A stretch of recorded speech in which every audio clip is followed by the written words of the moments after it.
Oh,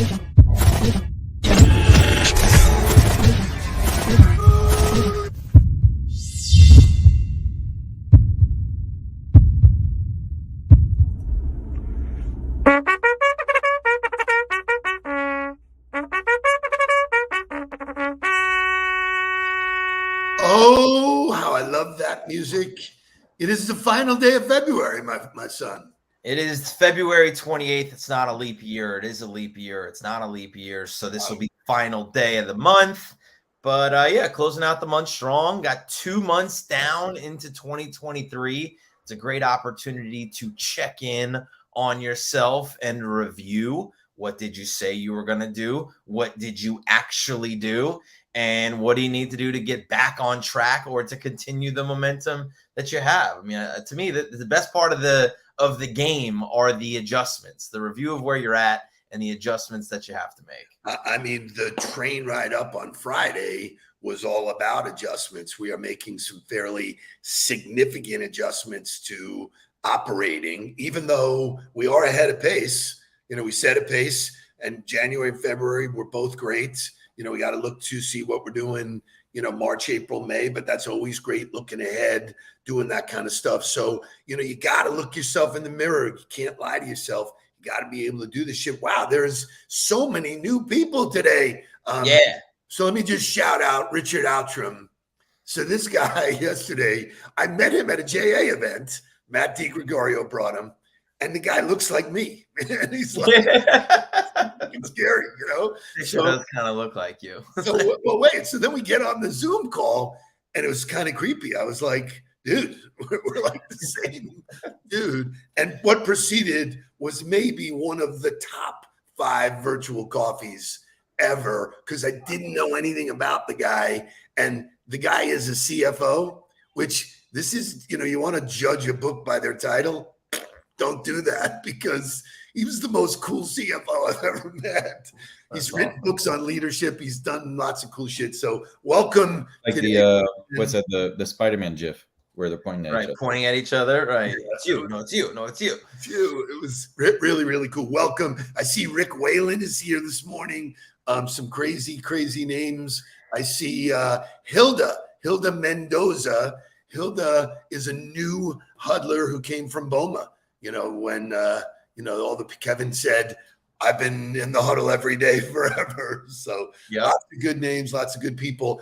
I do want to shout you out, son. One of the things we talk about, and this might be tomorrow's huddle, about priorities. What do you do when you do it? All that kind of stuff. Most people have a hard time with that. You made a decision. You were going to miss the huddle yesterday, which we do not take lightly. What did you do?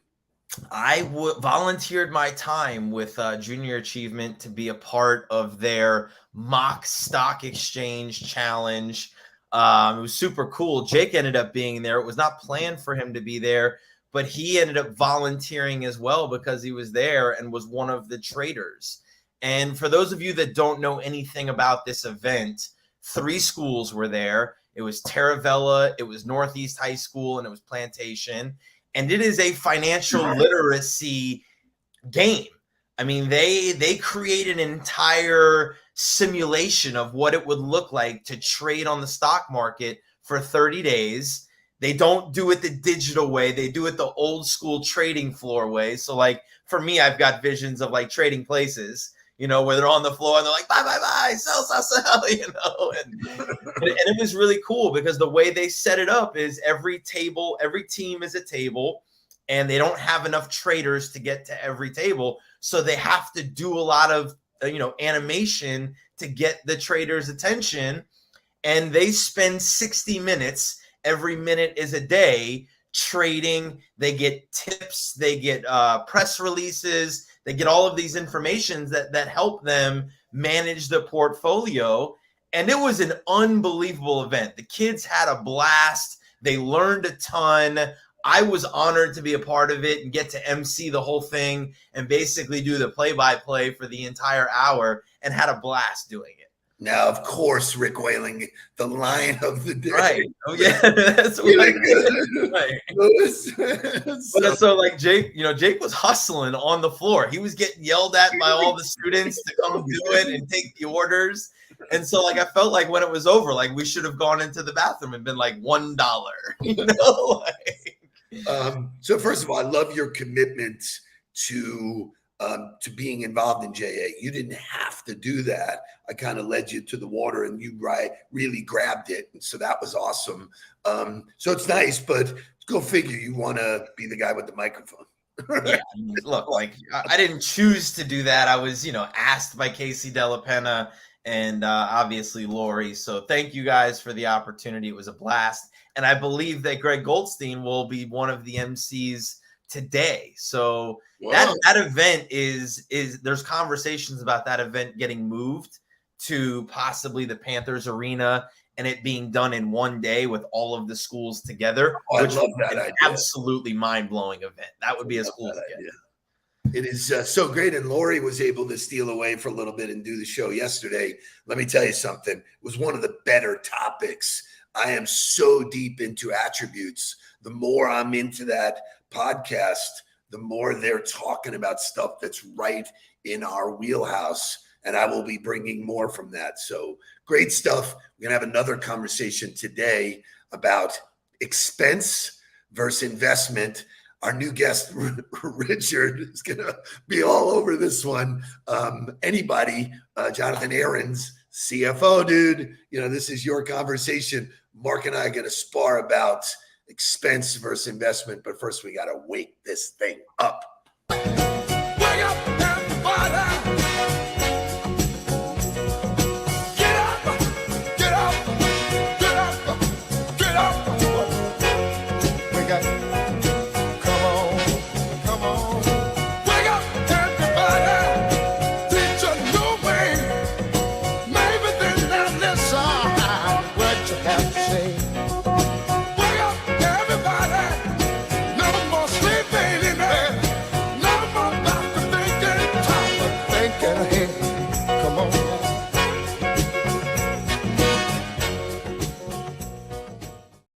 So just got to reiterate, like every day, there's this like new mix of people. There are the diehards, there's Les Gusky and Greg Goldstein and Chris White. Those are the diehards. Jim Barrett, who, runs a great point. But the mix of new people, the fringe who come and go is really fun, man. It really is. We got to get those people recruited to be committed, right? Like they're here, they're compliant, they're popping in and out. We got to get them to the committed level so that they're here all the time with us. Richard says Teddy's one of his faves, right? It's how we open every day, Richard. Man. He was like saying, you guys are kindred spirits. He started with 15 minutes and immediately he said, 15 minutes is not going to be enough. Super cool, man. It's just, that's why we do what we do, not for the selling and the other stuff. It's connecting with the right people. OQP. What is OQP? Only quality people. That's what we do, man. So there's Lori Kuznitsky. She will be in the hot seat on Friday. Which I'm super pumped. She is just such a great human. So anyway, the conversation today, we're going to talk about a couple of different things. But everybody said there's this recession. And I love that when you listen to other people, you get it wrong most of the time. Shay, do you have any graphic for what? Look at that. The recession is now pushed back. Oh, okay. The shift in expectations follows a blockbuster January in which more than 500,000 jobs, yada, yada, yada. So here's my point. If they had said that the recession was full on, just totally, completely the opposite story, would that change your behavior, Mark? Yeah, no, I mean, well, so yes, like my point is you got to deal with the circumstances as they are. You can't live in the future. You can prepare for the future. You can do things to set yourself up for the future, but you have to live in the present. You have to deal with the present. And so while there may be a recession tomorrow, there may be a recession 6 months from now, maybe a recession 3 years from now, you have to operate with whatever the circumstances are and the environment that you're living in today. So regardless of what the economic forecast is, your business is either doing well or it's not. And if it's doing well, you can do things to help set yourself up for success as it moves forward. And if it's not doing well, then that's a really important time to assess what's been going on, what hasn't been working, and do the same thing. Create a plan in order to help set yourself up for success and to get back on track. But like I opened the show with it, we're 2 months into the year, recession or no recession, you either kept to your plan and it's working, or I had this conversation yesterday with Dylan Coombs, who I caught up with, who I coach with at Cincinnati. And I said, you got to assess and say what I'm doing is not working. Even if I put the plan together and I'm executing the plan, there's a chance it's not working. You're not getting the results that you want. Either way, you got to be able to adjust and figure out, what do I need to do in order to try to make this thing successful? And it may be scrapping it. So, we talked about a lot of this yesterday in the book Attributes, where he said, hey, listen, when everything's good, everybody's happy. Rick says, when your business is winning, man, everybody's on top of the world. It's how people act and how they think when the shit is hitting the fan. COVID was a good example of, hey, the shit hit the fan. What are you going to do now? Those are attributes. Those are things that carry you through, where you can count on people, not skills. So, resilience conversation, because Jonathan Aaron says exactly what I say. All of a sudden I was getting, right at the pandemic, how are you doing in these uncertain times? Right. Like, seriously? Like, dude, guess what? I have no idea what's going to happen in June. I'm going to do my best to plan and do. When you coach football, did you have any idea what would happen? Or did you have to react to shit that happened every minute of the game? You got to adapt, adjust, and overcome. Les Gusky talks about it. Control the controllables, live for today, plan for tomorrow, # get on the ball. Exactly. I mean, it's the whole point of everything that we teach. And what we talk about is, yes, you want to have a plan. Yes, you want to try to create a repeatable process to help yourself be successful. But ultimately, you got to deal with reality. And whether that's having self-awareness, having visibility into what's happening, having a metric that you're holding yourself accountable to, and then assessing whether or not it's working. Can't just do it blindly and go, oh, well, it'll eventually work, right? Like, it either is or it isn't. I'm doing very certain. I'm very certain that I am doing.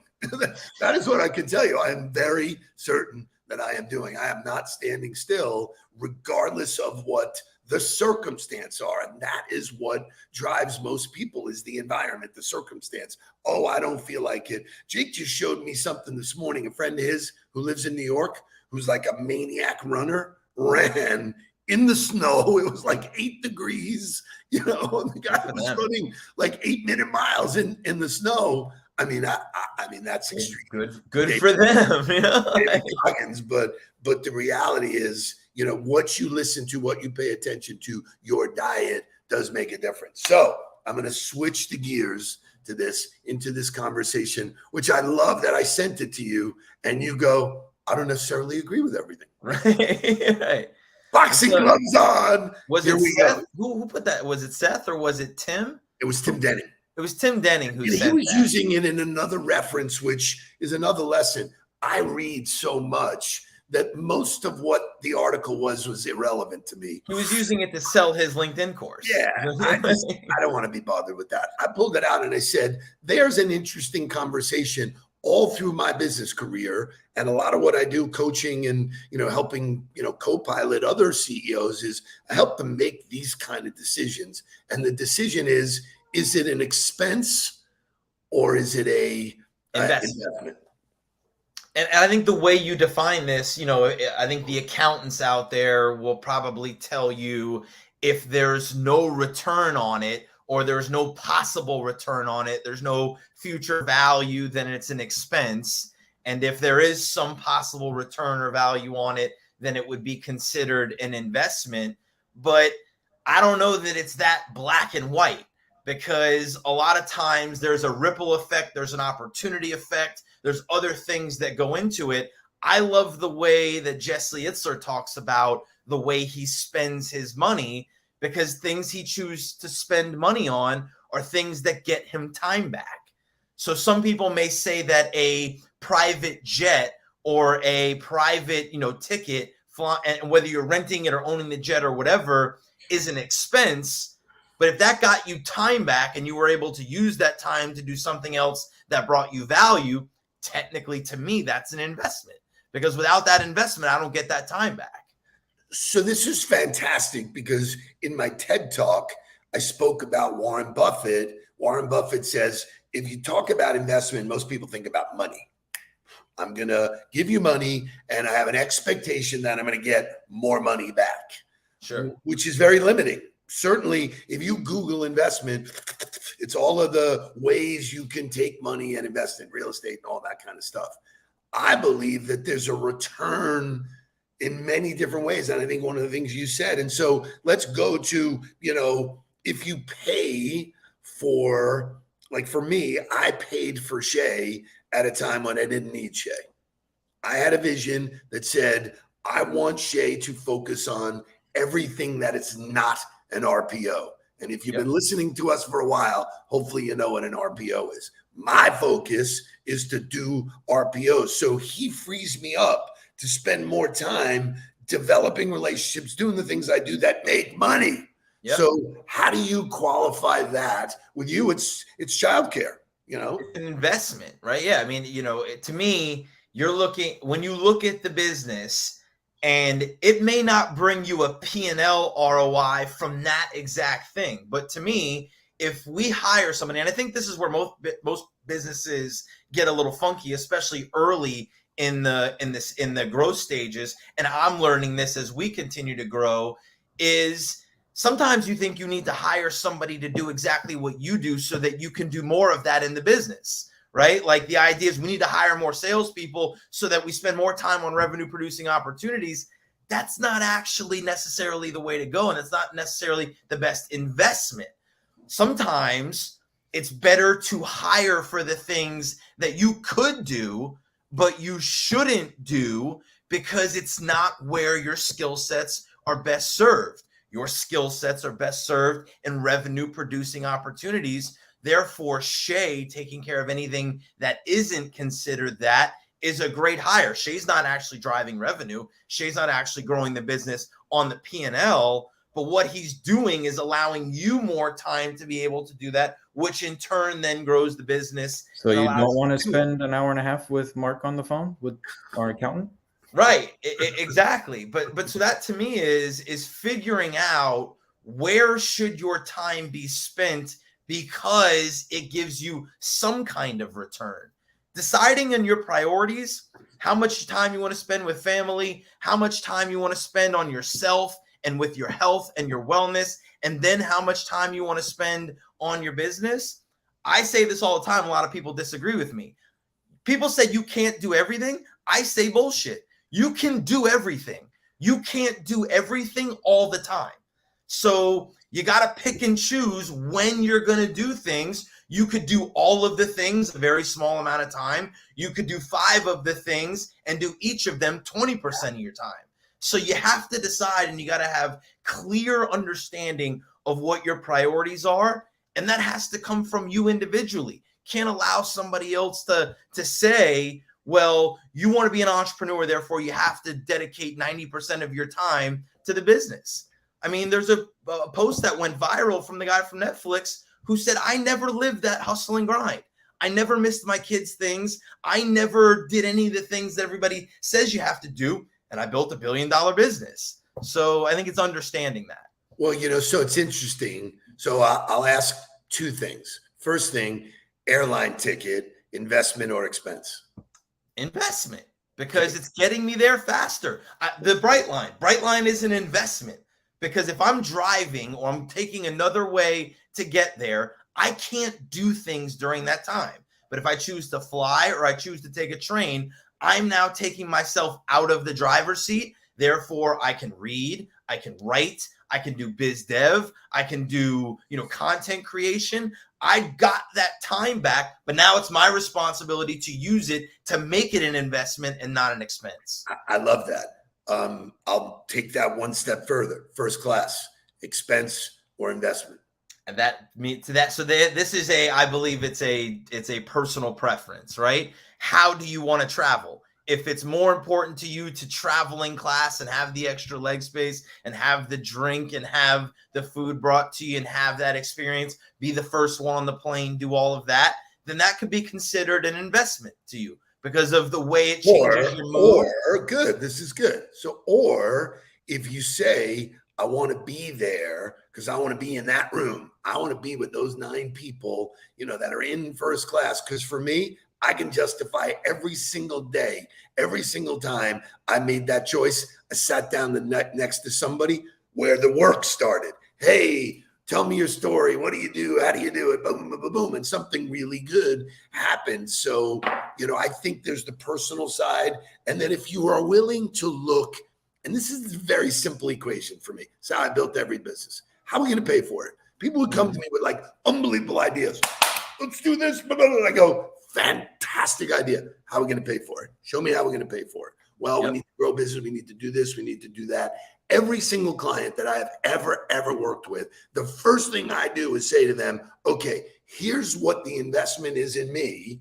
And my commitment is to get you that back first. Yep. And I'll show you how. Tell me what your cost of sale is. Tell me whatever it is, I'm saying to you, I got to get this back to you. And if it's 3 sales, 5 sales, 10 sales, that's a quick reason for me to say, no, I can't work with you because I can't make you that investment back. So these kind of conversations are fascinating because when you look at every single thing that you could invest in, we invested in a software. Yep. We've already made that investment back. We were very clear on what needed to happen, in what time frame it needed to happen in order to do that. But I think there's 2 things particularly when you think about investing. You're investing dollars, you're investing time. It's one or the other. Correct. And it could be both. So you have to understand, and Lori talks about it, like coaching is an investment.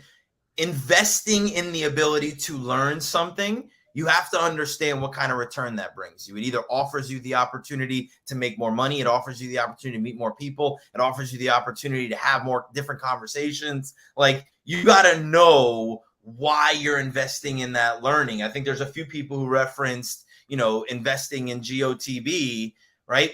That's investing in having a modern business development process. It's investing in understanding how to manage your time and how to manage your mindset. So you're investing in getting that, but it always comes back to you and then how you actually put it into action. Yeah, so, I love that. And there's a lot of people who, thank you, have said they've invested in us. We take that seriously to give you that return. But like Rick Whalen says, he had problems with his legs. If you're unhealthy or you have a health He's talking about extra leg room on the airplane and his leg health. That's 1,000%. No, he actually invested in the medical side of getting his leg and his knee taken care of, because if you're walking around in pain, you can't be a happy person. Right. So it comes in so many ways. What a great conversation. I knew you'd be part of this in a unique way, because as we're building, if you're only thinking about what you're spending, right, that's a very short-sighted way to run your business. So that is correct. Great conversation. We did motivational music. We had a lot of new people here today. If you're new, come back, bring a friend, add to the conversation. You see the way everybody, gets involved and adds to it. Come on your morning with the Nudelbergs and the Daily Huddle. Tomorrow you get to see 3 Nudelbergs. Jake joins us on Wisdom Wednesday. So lots of good stuff. Make it a great day. Now let's get down to business. Please don't worry about me. I'm about to let my heart speak. My friends keep telling me to leave this. So let's get down to business. Let's get down to business.